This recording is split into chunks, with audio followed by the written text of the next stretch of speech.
I think this morning, as this first set of presentations has stimulated a lot of chat, and I'm really looking forward to the discussion. For my sins, I've been asked to chair it, and probably not managed to control it. I'm Gerald Wistow from this parish, the LSE, and I'm looking forward very much to a discussion.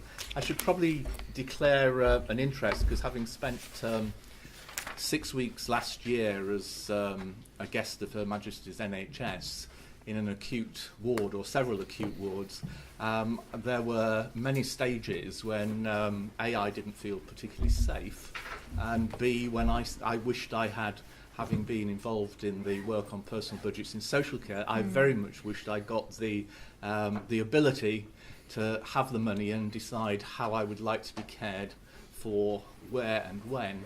So I very much empathise with some of the things that Norman and Jack were saying. So that's my bias, my prejudice, and the way in which I chair this session should obviously be seen in the light of that, but it's only fair that you know that. What I'd like to do is first of all ask the panel members to introduce themselves. I would like them to say what they think are the issues that they would like to pick up, one or two issues they would like to pick up in this debate, and we will see where that takes us, and I would like to then give you the opportunity to press some of the panel members on the issues they'd like to discuss. So can we kick off then, as I say, if each of you would say who you are, where you're from, and what are the particular issues as a result of hearing the presentations this morning that you would like to focus on. I'm Toby Lambert. I'm the Director of Strategy and Policy at Waddicor, and the things I probably want to focus on is the sort of funding flows and the accountability. Thank you. So I'm Charles Waddicor. I'm a National Professional Advisor at CQC, at least until today anyway. And before that I was a PCT Chief Executive and a Director of Social Services. What I would like to focus on is primary care provision, the reform of what doctors do as opposed to what doctors commission. And I'd also like to talk about planning as a possible way of managing lifestyles. Thank you very much. Okay, so my name is Mary Backhouse. I have three hats on. Number one, probably most importantly for some of this discussion, I'm actually a practicing GP. I'm a Chief Clinical Officer, which means I'm the accountable officer of the Clinical Commissioning Group. And I'm here representing NHS Clinical Commissioners, which is the national organisation that represents the clinical commissioning groups. And what would you like to discuss particularly? Okay, so top of my list are incentives creating the right behaviours. So we've heard about maybe how we do that with the public, but actually how do we get that to happen within health and social care? And then I think the other thing is actually having this conversation, recognising what the determinants of health are, because if we limit ourselves to health and social care, we've lost 80% of what determines health. Thank you. Hello, I'm Emily Holzhausen. I'm Director of Policy and Public Affairs from Carers UK. So for those of you who don't know us, we're nearly 50 years old and we were set up to represent families who care for their disabled or ill relatives and care unpaid.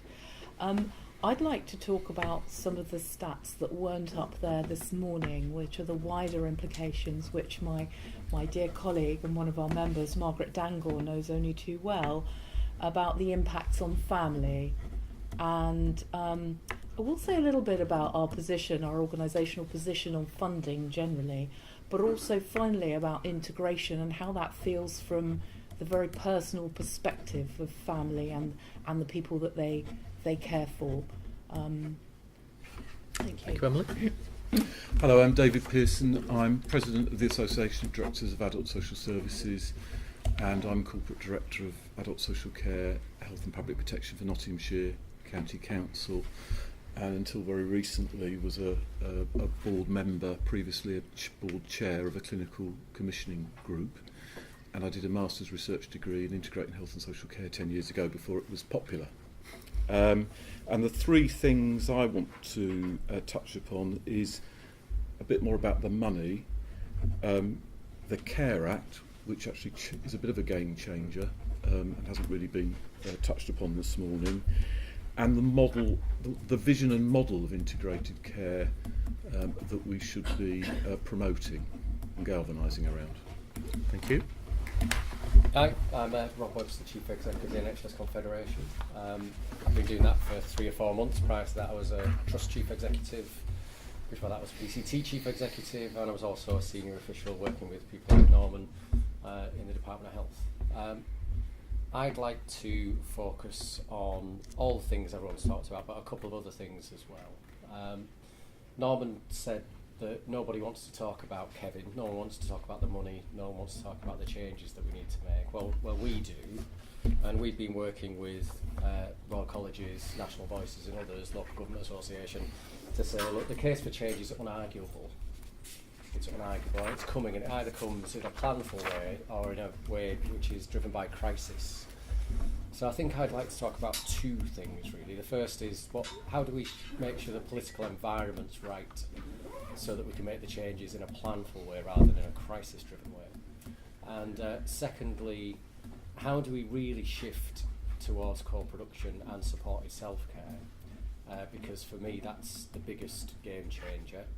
And we waste the assets of patients every single day in the NHS, and I'd like to change that.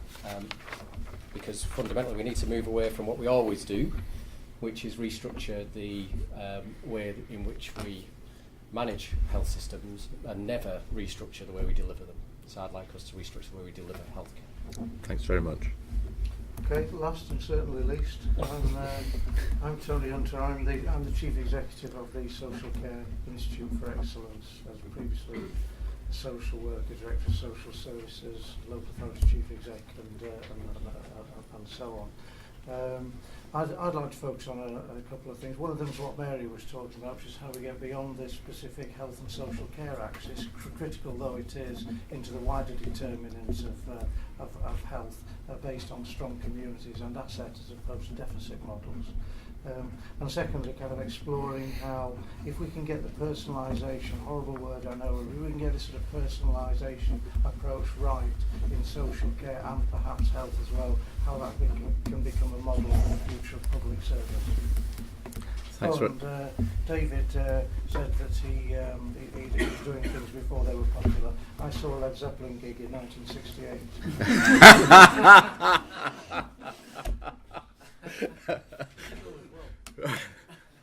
Okay, thanks very much. There's a really good mix of issues there, and some of them I think would be I want to start with. But I first of all want to give you in the audience the opportunity to spend perhaps just 5 or 10 minutes, if there are burning questions you've got for Norman or Jack that we didn't have time to address, then can we have those now? And then I would like to kick off, I think, by linking together Charles, Mary and Tony on primary care, the wider determinants of health and well-being, and this is something much wider than health and social care, because we didn't actually touch on that very much this morning, so I think that would add to it. So just to give a bit of notice there.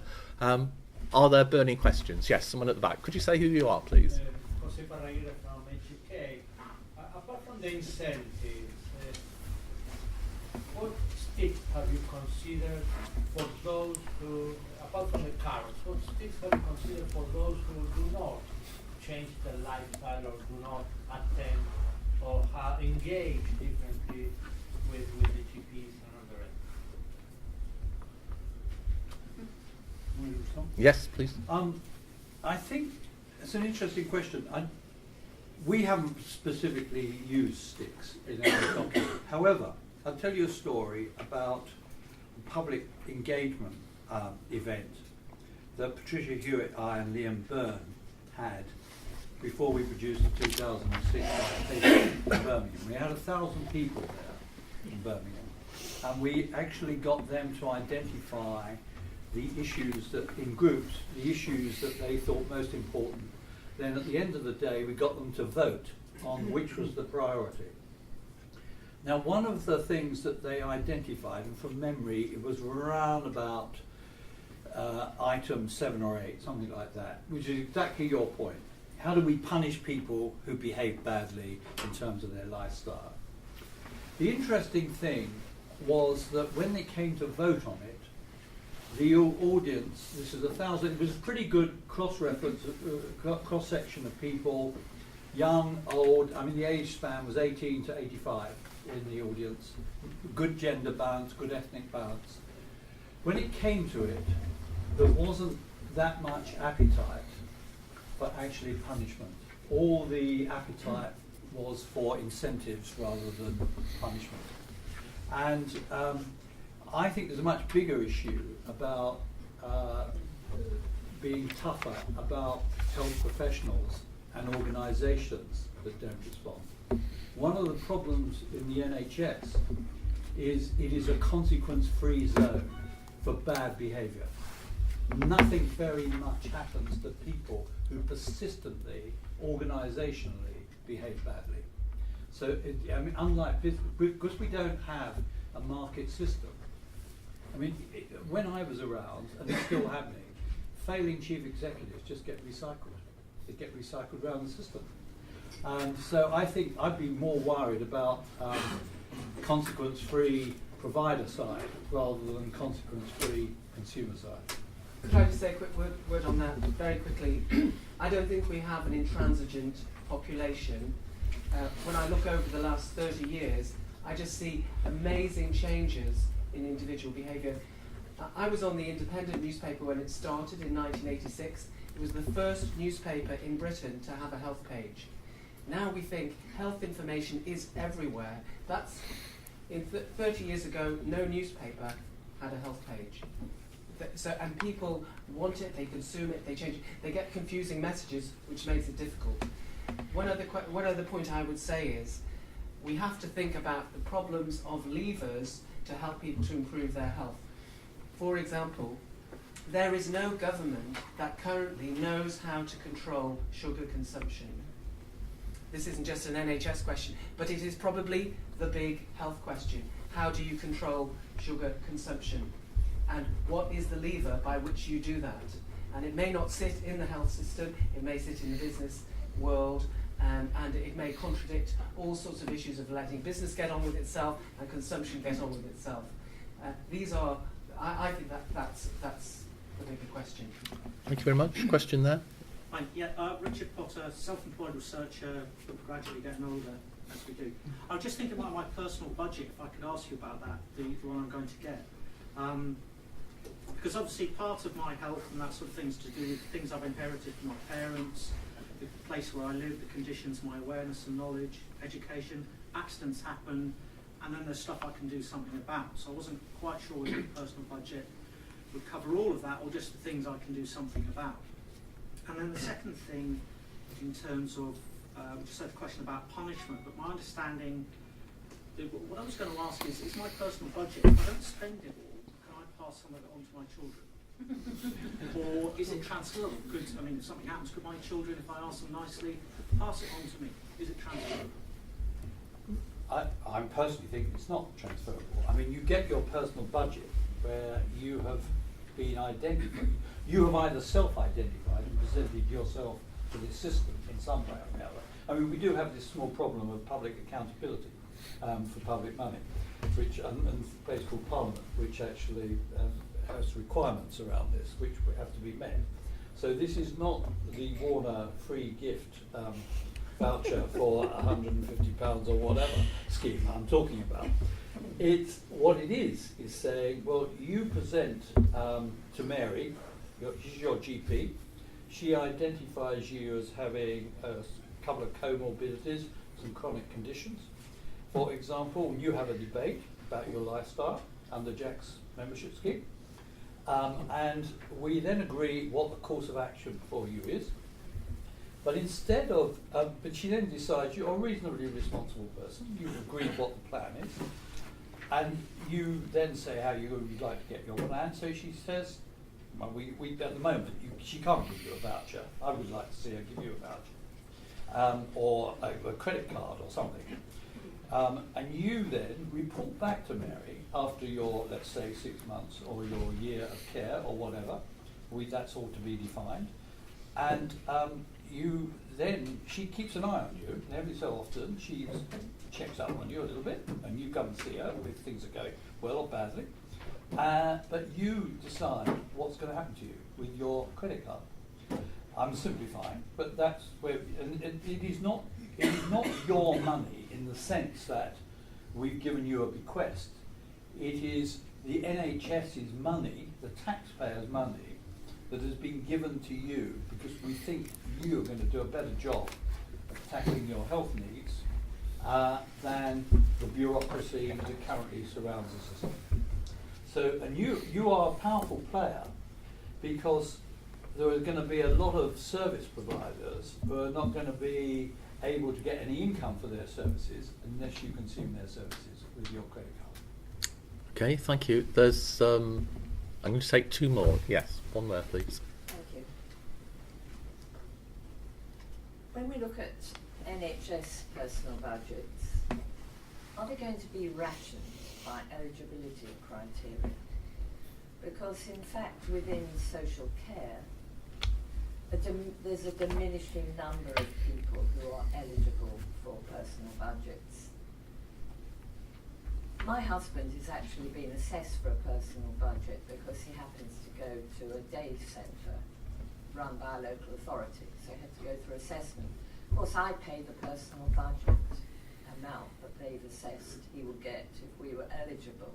I mean, there is so much restriction on eligibility criteria for social care that listening to the concept of personal budgets coming into the NHS, into a very complex environment, where in fact there's always an administrative cost to each personal budget.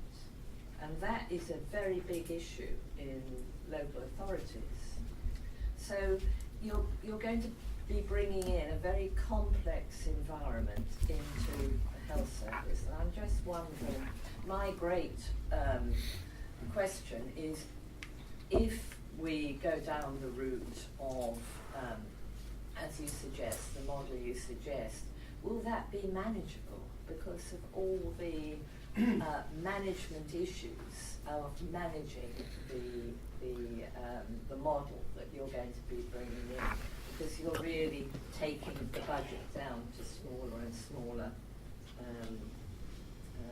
packages. Okay, thank you very much. Well, if you stick with the current eligibility criteria, you're absolutely right. It would be death. It would be a total waste of time. But I would start from the position of what the Care Act says.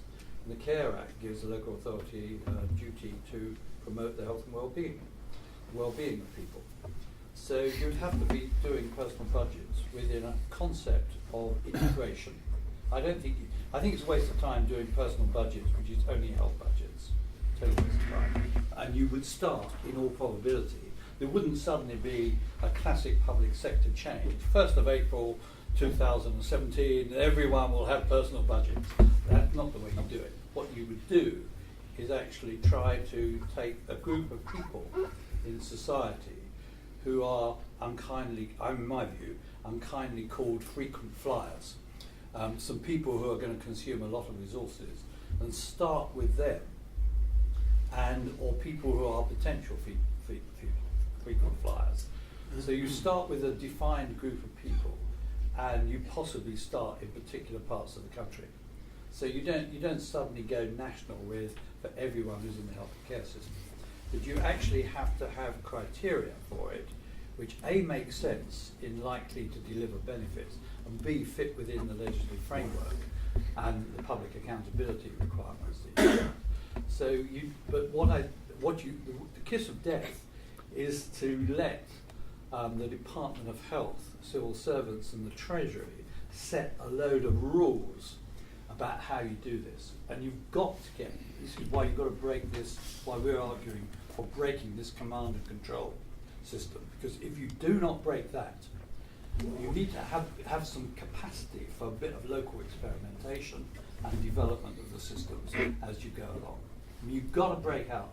You've got to break out of this command and control and bureaucratisation of systems, and be prepared to let public servants take a few risks around the way they actually behave. Thanks. Can I thank you very much? Very quick. A quick example of how I'd like to see it work. I've got a friend who left his job just before Christmas because stress, anxiety, just couldn't manage work. He's got 2 young children, out of work, goes to the GP prescribes some medication, says, you really need counselling, prescribes some counselling. Actually, the counselling can't be delivered because the counsellors tied to the practice, aren't available, etc., etc., etc. Meanwhile, time's ticking. This person's not getting any real proper treatment apart from drug treatment. Eventually, giving up on that system, I help him to find a counsellor. Okay, but the counsellor isn't linked to that practice, and so there's a big. He hasn't got a job, so he can't afford to pay for the counsellor. Eventually, after lots and lots of rigmarole, persuades the practice to pay the counsellor who can actually deliver what was prescribed. Just started counselling last week, 6 months after losing his job. If he had had a budget, would have happened months ago, wouldn't now be 4 or 5 months behind on his treatment. He could have done that. We did it together, but then we got tied up with the bureaucracy in the GP surgery. Okay, thank you for those questions. I'm going to turn to the panel now, and as I said, I'll start with Mary. You made the really interesting point that we shouldn't limit ourselves to health and social care, and most of our debate has been about health and social care so far. Would you like to say why and how your CCG can engage with those affecting those wider determinants?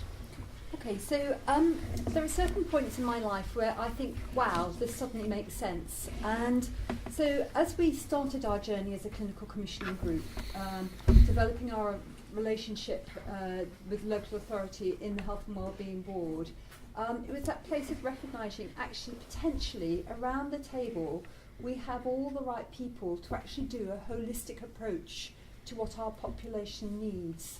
So it's remembering that health services themselves only contribute 20% to people's health. And so there are other things like housing, like water, like diet, and then obviously there are things like genetic factors, but there are also things like your social circumstances. So when I think of some of my population in Weston-super-Mare, which are in the 1% most deprived in the country, so that conversation we were having earlier about carrots and sticks, I couldn't ask for a stick to be used on someone who's 3rd generation unemployed, whose kid hasn't been in school since they were 12, who've got multiple addictions. You know, I think we need to get back to basics and understand about people's behaviour, about what actually affects their health, but also their whole lifestyle, and make sure that we are coordinating these things. So, you know, if someone's in lousy housing with bad neighbours and mould inside their house, you know, I'm never going to be able to sort out their mental health problems until we've actually addressed issues like that.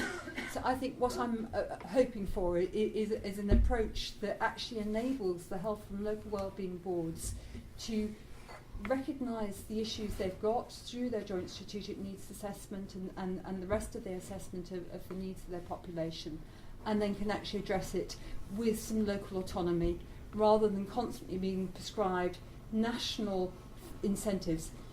I understand that general practice in London is in a different place to general practice in my area. General practice in my area, it's not necessarily as good as it could be, but actually continuity of care and things like that really matter. And so I hope that your patient, your friend wouldn't have been in that mess in my area. So I think let's recognise what these basic needs are and address them. Okay, thank you. Tony, do you see it in the same way? This is about vision for me, really. I mean, there are so many details, logistics to get potentially dragged into. And our responsibility as kind of system leaders between us is what are the real obstacles and what are perceived ones really. We will certainly look back in horror in 30, 40 years' time and say, how on earth did we think we were meeting somebody's needs by lifting them out of their environment, dumping them somewhere else the day, bringing them back to isolation at the end of the day, and then letting them go into long-term care because they fell over or because they lost confidence, which we actually took away from them. For 30, 40, 50 years, we've been saying to people, give us your money, we'll sort your lives out. The issue is, are we willing to turn that back or not? Okay. David, can I ask you a question about this?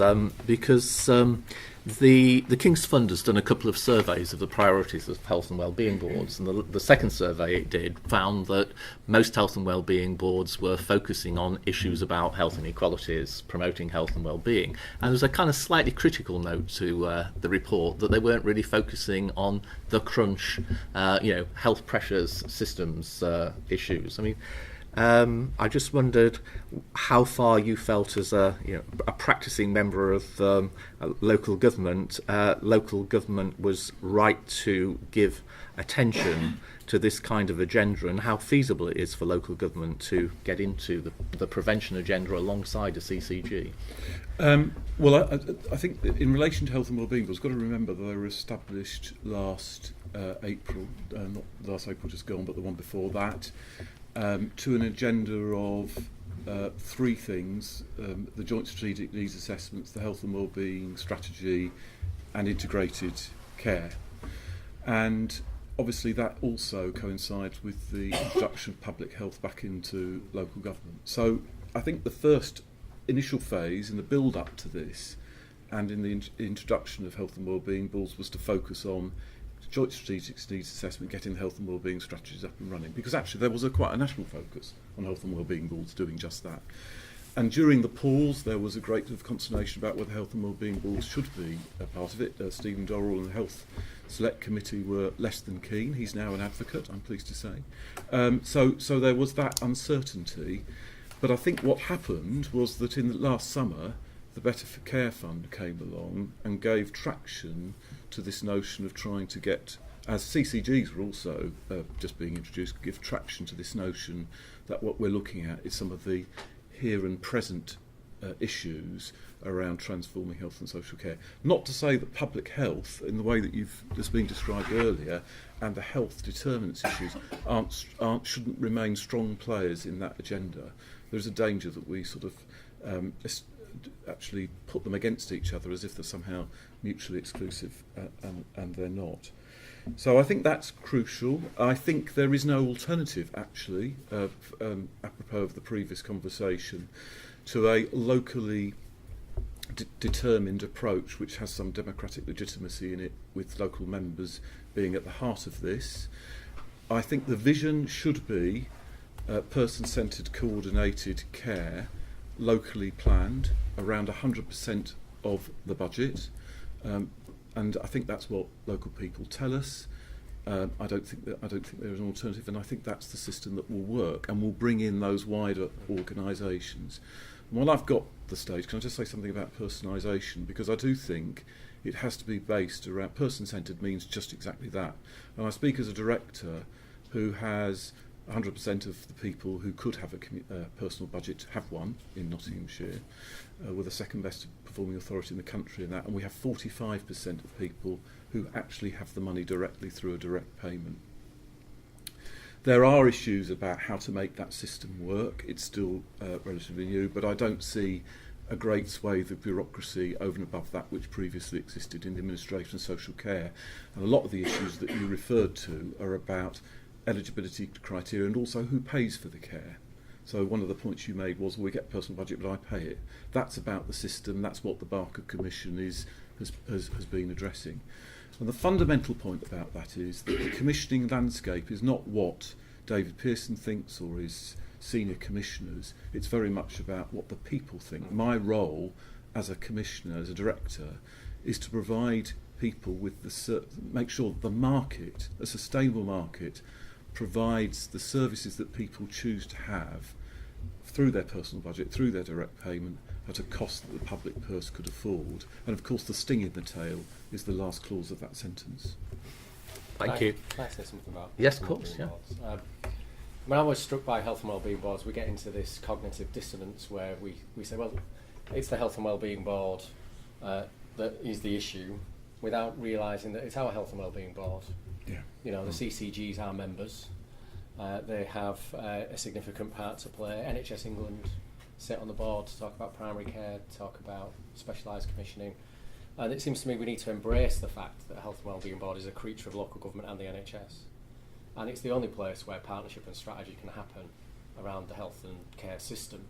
And I would love it, really, if we got to the point where they mature and people see that you can both think about the health and care system with a local perspective and go beyond that into the wider determinants of health and think about the Marmot Review and access to green space, education, health, housing, everything that really matters to local people.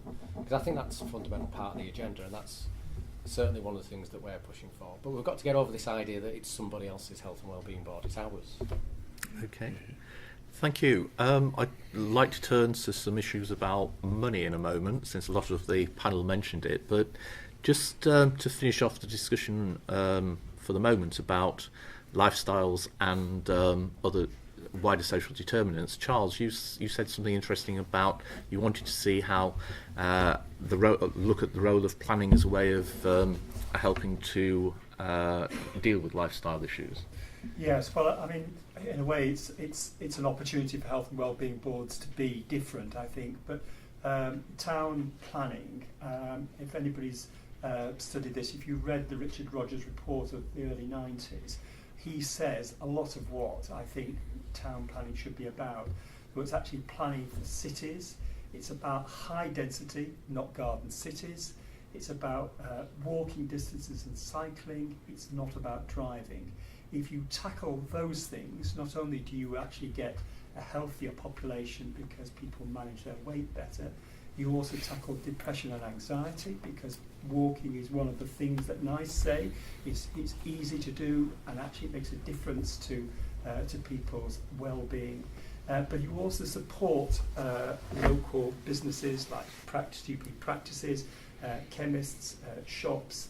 You develop a community spirit. I think there is so much there that planning could contribute to. That in a way, it's a crime that it's not more talked about. And this is not to do with the NHS, because I fervently believe these lifestyle choices are not an NHS issue. These are much more about government, local government, and taxation and planning, is what I would say. Thank you. That's another element of the mix, and I feel bound to sort of recall conversations I've had in with people in the department and sometimes people who are running health and local services, saying, well, actually getting health and social services together in the same room is difficult enough. You want to develop an approach to health and well-being that involves all of these interests. It's just not feasible or practical. I don't know whether anyone would like to respond to that. Well, I think there have been some really successful local strategic partnerships which have done just that.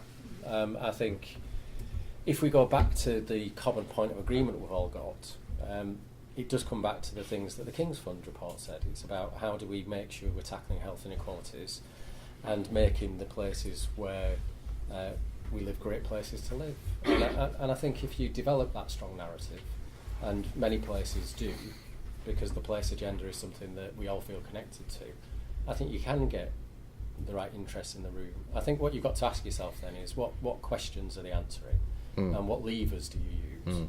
So I would really favour, for example, any decision taken by local authorities, as well as the financial implications of the decision, should take account of the health consequences of the decision, whether that's about planning, whether it's about access to green space, whether it's about schools, and just simple things like that, and links back to the place and the common point of agreement will really drive change, I think. Can I just say something about I mean, I'm one of the few people who's actually worked in central government and in local government.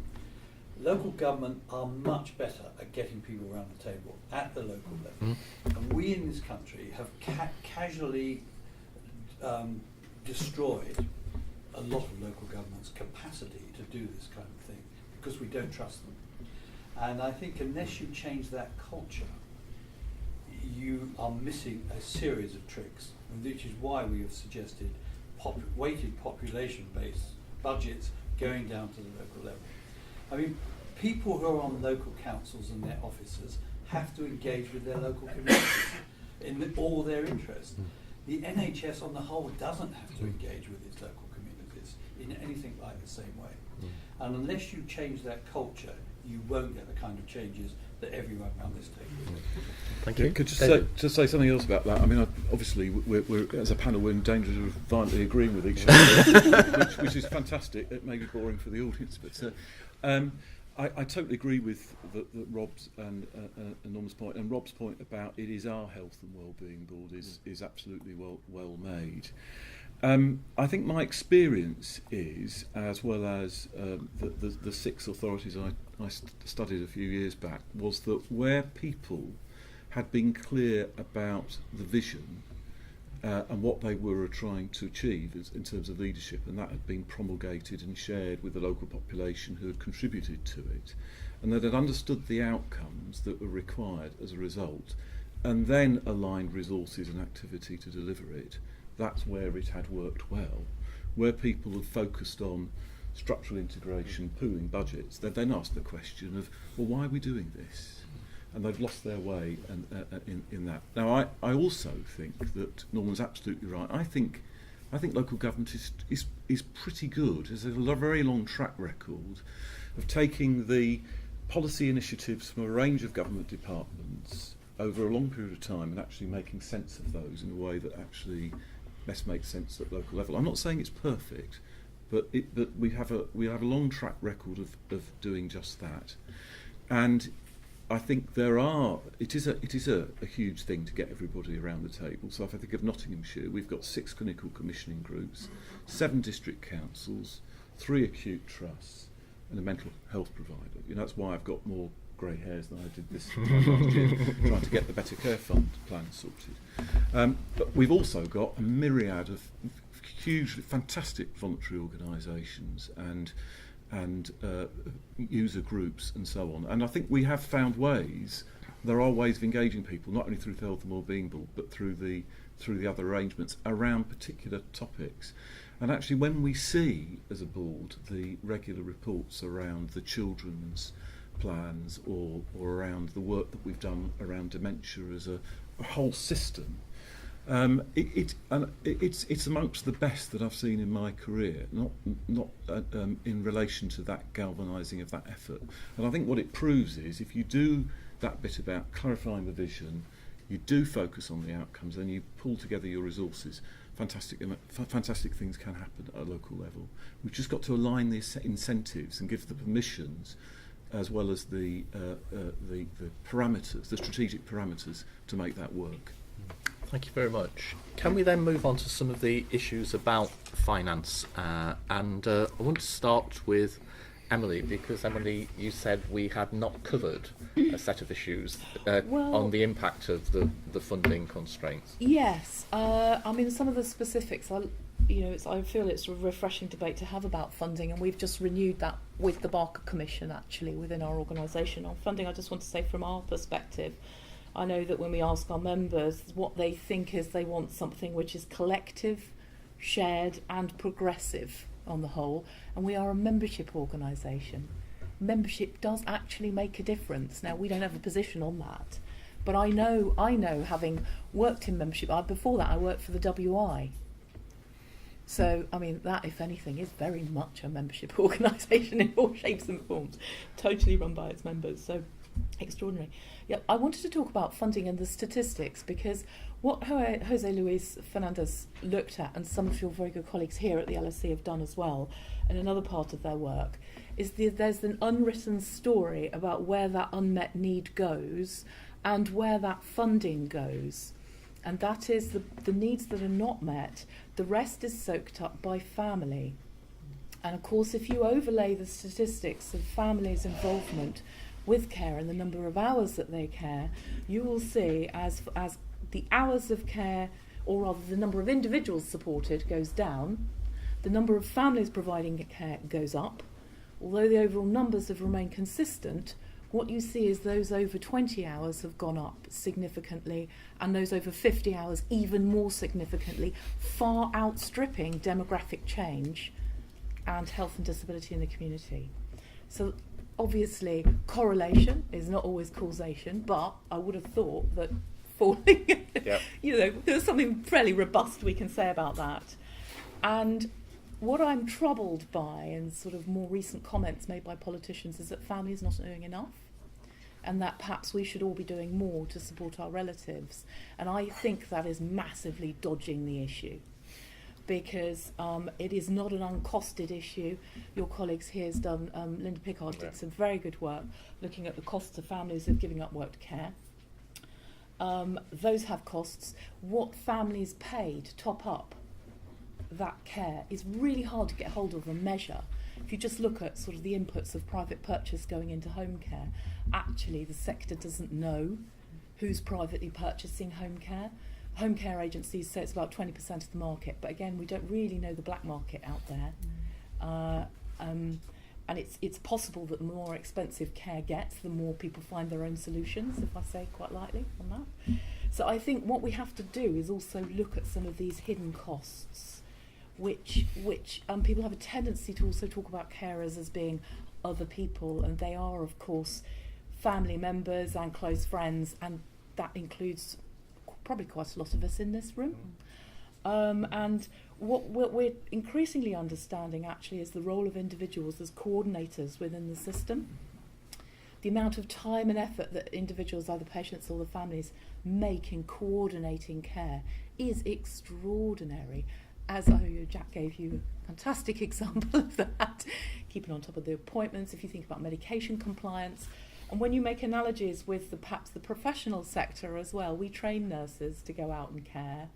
Do we train patients enough to think about their own conditions? Do we train family members on that? You get a diagnosis and off you pop. There you go. You know, ill health can be a very scary, lonely journey, and that is the same for the family member who has to keep the household going, keep everything else going, support that person as well. So my plea, if anything, was look at the total economy, actually, of care, the whole economy of care. We are, just to give you another lovely statistic, is on the OECD, we are the third highest country in this OECD report that looks after our parents. So just to dispel the myth that we're not doing anything, because it's a very light throwaway comment that some people, sorry Norman, but in politics can make. But actually I've never been elected. No, I know, and bless you for that. Sometimes more sensible decisions made, I would say. But yes, I mean those I think all of us in this room have to make sure that the decisions are made on fact and evidence and look at the total economic care. Thank you. Mary, can I ask you a question about this? Because I think it's about 3 times in the last 15, 20 years that GPs have been asked to create a register of carers, and the fact that they've been asked to do it more than once suggests that they didn't do it very comprehensively. I mean, is it your experience that people in general practice don't really understand the significance of informal caring? I think GPs are on a journey learning about this. Last week was Carers Week, and our patient participation group in the practice had a stand. We wore badges. We invited people to a tea party. So the professionals on a journey, but I think also the public are on a journey. And I can think of a number of people who are carers. I mean, I would say probably 30% of my patients are carers in one way or another. I'm a carer of someone with mental health issues. You know, it affects so much of society. I think it's something that professionals need to continue to learn and learn. I've tweeted about Carers Week. I've seen it. We've retweeted. I think it's so important that people understand the totality of what supports an individual. just got to go further. Is my honest answer. What part does awareness of carers play in the education and training of a GP? You're talking to someone 35 years out of medical school. I don't know. You don't know. Tiny bit. I know it's now in the core curriculum. Yeah. Which is actually a really important step forward. But the paradigm of sort of patient and confidentiality is a real issue. So the integrated information system, if you can explore confidentiality and open that up to people who manage care, whether that be family or professionals around, actually, in terms of integration, we are all coordinators of care around the system. As agitators, yes, it's possible.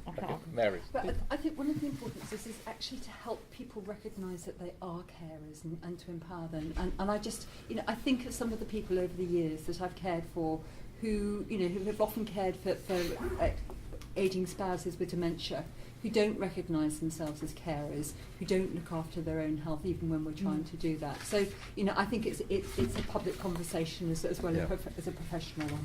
Okay, thank you. Toby, can I bring you in, because you've been quietly sitting there. You identified funding flows and accountability as something that you wanted to talk about. Do you want to introduce that issue? Yes, I'm quite happy to. I'm going to start off by quoting. Healthcare will be run from the bottom up, with ownership of decision making in the hands of professionals and patients. From the foreword to the 2010 Equity and Excellence Liberating the NHS white paper, which ushered in the reforms, or the latest set of reforms. I tend to agree with Norm. We've not really lived up to that particular vision. One of the reasons, though, we haven't done it is that the role of the position of accountability, particularly the accountability of the Secretary of State for the Health Service, was one of the most contentious things as the bill passed through Parliament. And fundamentally, in a sort of democratic country with oversight of the spending of public money, you've got to locate that oversight somewhere. And we've really got two choices. We either put it under sort of national oversight, and then we do get the kiss of death, again to quote sets of DH and HMT rules, or we have to trust local government to do it, because that's the other means of democratic accountability which we've got. And it has to be said, Parliament hasn't shown a huge amount of faith in them putting it down to local government and local authorities. If we're really going to have a sort of local system with the decisions made locally and so on, and the national politicians not coming up with all of these sort of interventions which they do come up with, because they have to be, at the very least, be seen to be sort of responding to the sort of various demands, then that's something we've still got to do. I have a huge amount of confidence it's likely to happen. Okay. Yes. So I think the nub of this is quite simple. So we know that 21st century healthcare is about people with long-term conditions, people with multiple comorbidities, older people and kids. And last time I looked, you couldn't be cured of being a child or being old or having a long-term condition. So the idea that we have an episodic approach to you and your health is redundant. And the idea that you are discharged from our care is probably redundant as well for most people. What we've got, though, is a funding system that doesn't tell the clinical story. So if the clinical story is we need you to be supported to look after yourself, because you do most of the time anyway, if you've got a long-term condition. If the clinical story is you have an integrated team of people looking after you and your health and care needs, and that involves the carers, it involves the third sector, it involves the NHS, it involves care, then we need a financial system that supports that. And what we've got is a financial system which incentivises activity in hospitals. So we need to fundamentally change that, and I think everybody agrees that. And I think the sooner we do that, the better. And is it coming? I think it's coming. I think if you look at Monitor, have produced papers on it, and the King's Fund, Nuffield Trust, from our others. perspective, saying that all types of healthcare are the same and therefore need to be paid for in the same way is an idea that doesn't stand up to much more than about sort of 5 seconds worth of scrutiny. So there are some things which is probably sensible to pay for on an episodic basis, and sort of things like vaccinations. You want lots and lots of them, so pay per vaccination, drive up the vaccination rate. Makes absolute sense. Exacerbations of people with diabetes, well, you certainly don't want lots of those, so why do we pay for exacerbations of people with diabetes? So you need to come up with a different way of doing it. And we're coming up with a different way of doing it. It just takes a bit of time to sort out what the right way of doing it actually is. Yeah. So what we're doing is trying to sort of ride If we move too fast, then we run the risk of sort of severe sort of unintended consequences, and it destabilises and so on. And if we go too slowly, then we're not sort of moving with the challenges and so on. So it's a sort of risk of moving too fast and a risk of moving too slow. So I think there's bumpy ground on this, and one of the things that we have to come back to, I think, this funding question, is the amount of money you put into the NHS is a political choice.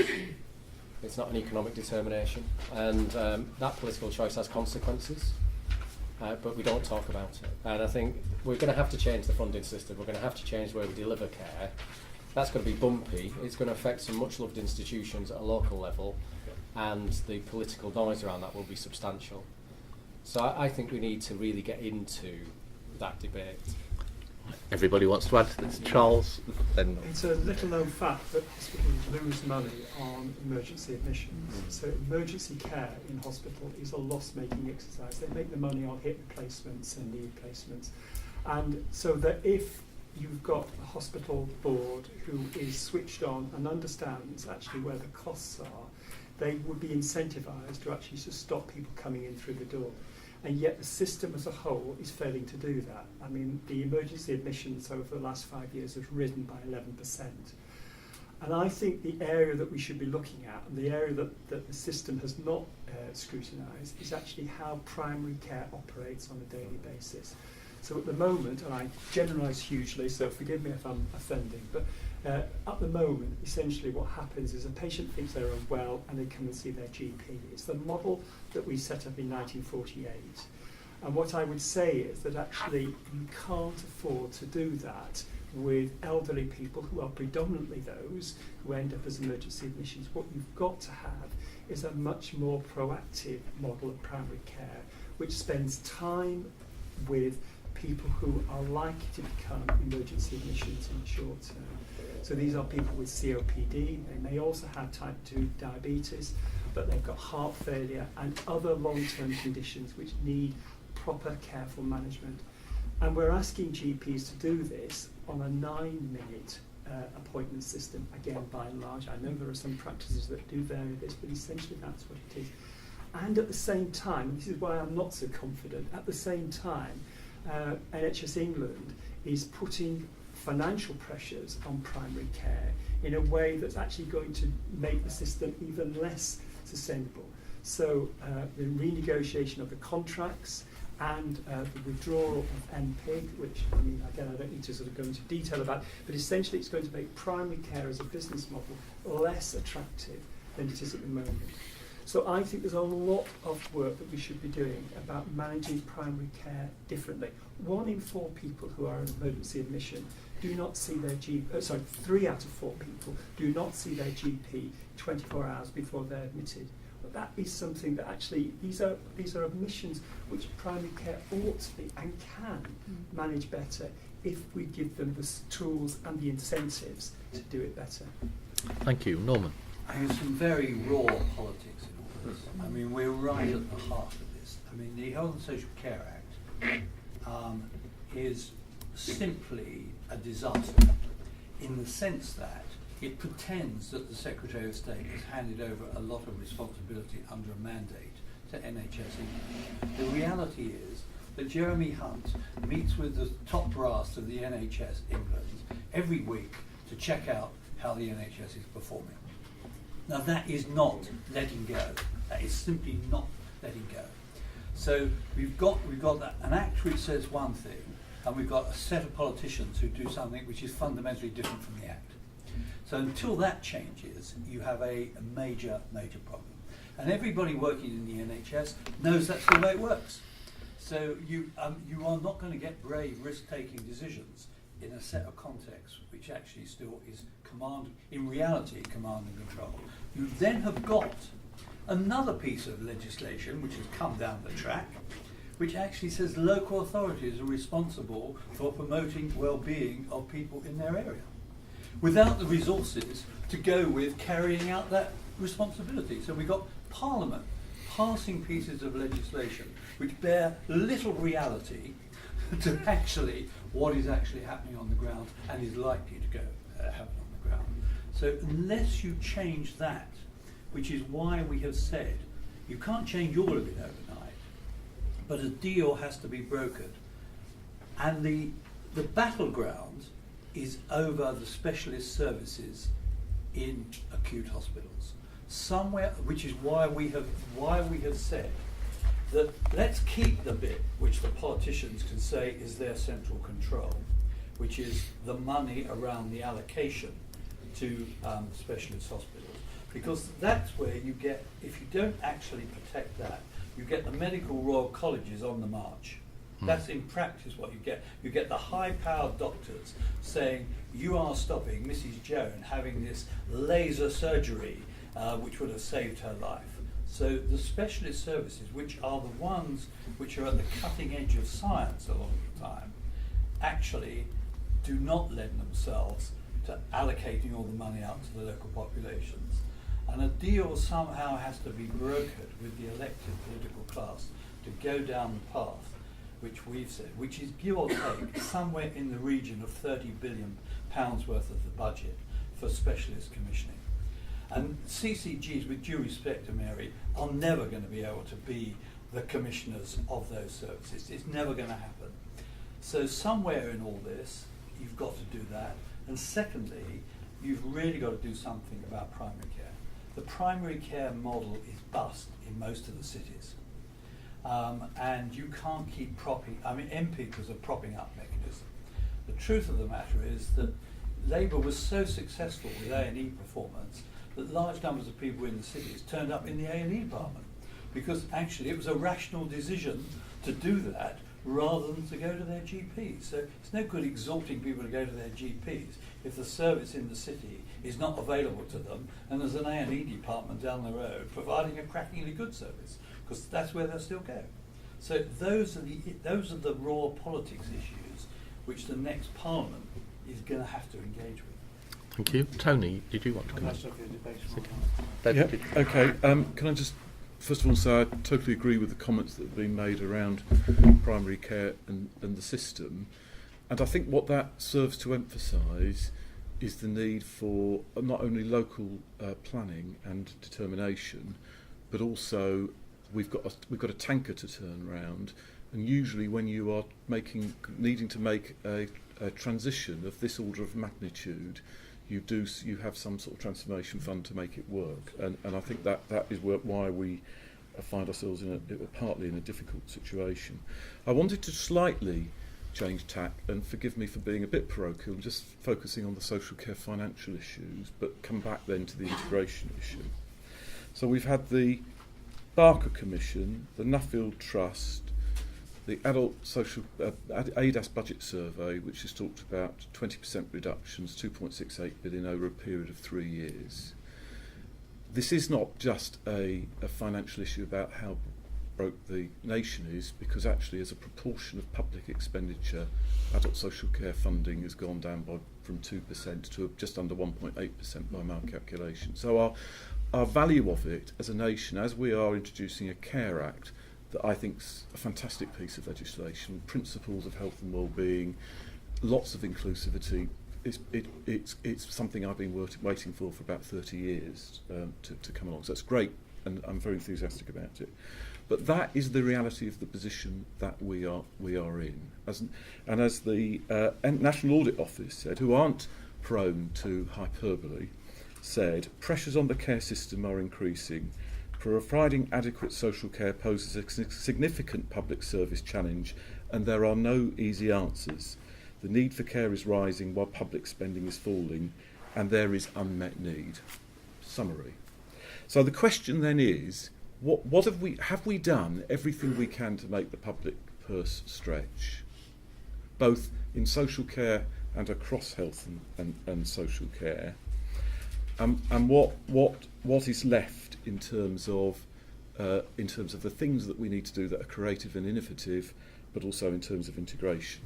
And when I look up and down the country, I see better advice and information. We've implemented reablement, supported carers more, but not enough. Because I totally agree with Emily's points about, again, the National Audit Office said that carers provide 45 to 90 billion pounds worth of care. Now, it's not just about the financial value. We're talking about people's health and well-being here, but it is a stark economic reality. Innovation in terms of assistive technology, cost-effective personalised services. I've got a longer list, but I won't go on. So there are a lot of things that local government with partners have done. So then we come to the integration piece. Integration itself doesn't save a penny. It's what you apply it to that delivers a cost-effective approach. So it seems to me a reasonable proposition that 25 or 30% of people who have long-term conditions who end up in hospital who don't need to be there, we should be doing something about that, because it enables us to reinvest the money in a different place. And there are some fantastic examples of work going on across the country in primary care, interestingly, around multi-disciplinary teams working on a weekly basis to assess and proactively care for the most vulnerable. It's not on an industrial scale yet nationally, but it does seem to me to be the way forward. And turning back to the money, Martin McShane, who's the Director of Long-Term Conditions in the NHS, in his year of care work, have worked up the model which suggests that social care, in that model, social care expenditure doubles.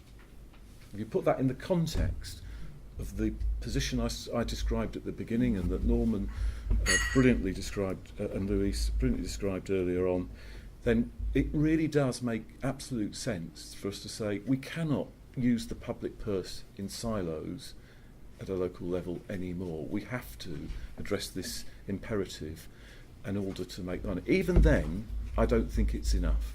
I still think the issues that Norman's raised are things to be grappled with and grasped politically, because we do have to work out ways of making this a sustainable system. Thank you. Mary. Okay. So I totally recognise that the system needs radical transformation. In my, when you have the eternal quest, so my quest was, where do I actually see integration working? And as a clinical leader in my area, I've had the opportunity of visiting places like Torbay and then Hereford and Kaiser and Valencia. And Valencia was the first place where I actually saw primary care and secondary care working together, from my perspective, properly. And so I've come away thinking about that. So it's not that the Valencia model is right for England, because our system is different. We have more social care than they do in Spain. There are a number of things that are different. But the pearl of what I saw there was actually to incentivise the system in the right way. So payment by results is crippling my local health system. It is creating wrong behaviours. So how do I get the hospital to recognise that people shouldn't be going in through their front door, shouldn't be admitted, that they need to be closing wards, that they need to be using their staff in different ways? I can only do that by incentivising the whole system properly, and I can't do it as health alone. I need to have social care there alongside me. So in Valencia, people are paid to make sure that they don't go into hospital. It's as though the whole system is turned round. And they have choice. So if someone in Valencia decides to go to Barcelona to have their hip replaced, Valencia has to pay Barcelona for that. So how can we turn the incentives round to get the right behaviours, but more importantly, the right outcome? Primary care needs to be really involved in that. So primary care every day is providing 80% of the NHS contacts. If we're saying that 70% of the NHS budget is spent on long-term conditions, we do need continuity of care to get the best results. We know that continuity of care results in lower admissions. It certainly creates much better satisfaction. We need to do this proactive approach to people with complex situations. I think one of the things I'm quite worried about today, that I haven't heard enough of, is mental health. Mm-hmm. Because mental health is the tsunami wave that's also approaching us.